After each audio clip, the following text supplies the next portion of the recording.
Trump tries to reach Sanders voters by attacking Clinton.MANHEIM, Pennsylvania. Wrapping up rough debate week, Donald Trump tried Saturday to appeal to Bernie Sanders supporters with harsh attacks on foreign trade and even harsher attacks on Hillary Clinton. Perhaps preparing for next weekend's second debate, Trump attacked Clinton over her past support for trade, her record during 3 decades in national politics, her big money donors, and what he called Clinton corruption.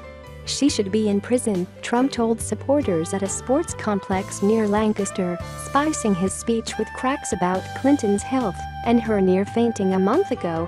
At one point, Trump said his Democratic rival could be crazy. Trump combined his attacks on Clinton with denunciations of trade agreements that he says have sucked manufacturing jobs out of Pennsylvania and other states, an argument designed in part to appeal to Sanders supporters.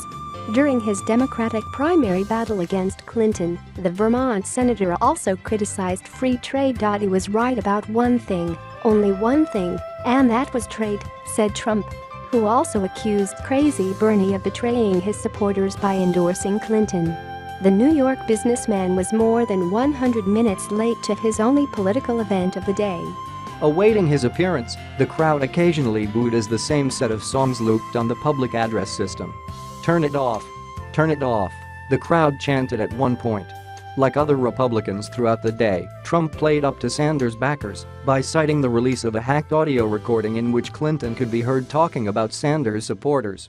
During a fundraiser in February, shortly after losing the New Hampshire primary to Sanders, Clinton described his supporters as children of the Great Recession who are living in their parents' basement and are dissatisfied with their lack of opportunities. There's just a deep desire to believe that we can have free college, free healthcare, that what we've done hasn't gone far enough, and that we just need to, go as far as, Scandinavia, whatever that means, she said. Half the people don't know what that means, but it's something that they deeply feel. Trump described the comments as demeaning and mocking and said Clinton thinks Bernie supporters are hopeless and ignorant basement dwellers. Noting that Clinton has described half of his supporters as deplorable and irredeemable, the Republican candidate said the Democratic nominee looks down on people who do not support her. Clinton aides said the Democratic nominee was talking about young millennial voters, not just Sanders people.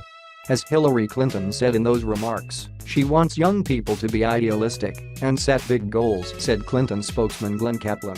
She is fighting for exactly what the millennial generation cares most about, a fairer, more equal, just world. Mike Kaska, deputy communications director for Sanders, said critics are distorting Clinton's words and tweeted that she's clearly saying she gets why Bernie's supporters are frustrated. Sanders himself has campaigned with Clinton and urged supporters to vote against Trump. Clinton and her aides also have said that Trump is lashing out in the wake of a poorly reviewed debate performance. In his speech in Pennsylvania, Trump disputed polls and numerous political analysts who said the Democratic nominee won Monday's debate. Polls in recent days show Clinton building leads in battleground states in the wake of the debate and days of publicity about Trump defending his comments on the weight of a former Miss Universe, one of the topics that surfaced during Monday's face-off. Their second debate is scheduled for October 9 in St. Louis. Trump, who launched a pre-dawn tweet storm Friday against Clinton, Miss Universe, and the media, hit social media again Saturday. "I won the debate, if you decide," without watching the totally one-sided spin that followed. This despite the really bad microphone, Trump tweeted at one point. Saturday's messages included criticism of CNN's low ratings and the Commission on Presidential Debates over the microphone problems, subjects he also raised in his speech in Pennsylvania. "They gave me a bum ick," he told the crowd, later adding, "How many of you think they did it on purpose?" Trump also faced another headache late Saturday. A New York Times story which said that, based on a tax document it obtained, Trump declared a $916 million loss on his 1995 income, a deduction so large it would have allowed him to legally avoid paying federal income taxes for 18 years. The Trump campaign said the Times illegally obtained a 20-year-old document and applied a misleading spin.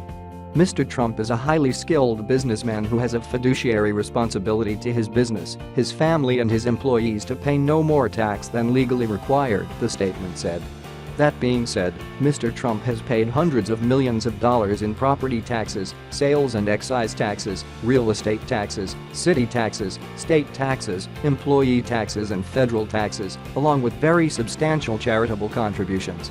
The Trump statement did not provide specifics.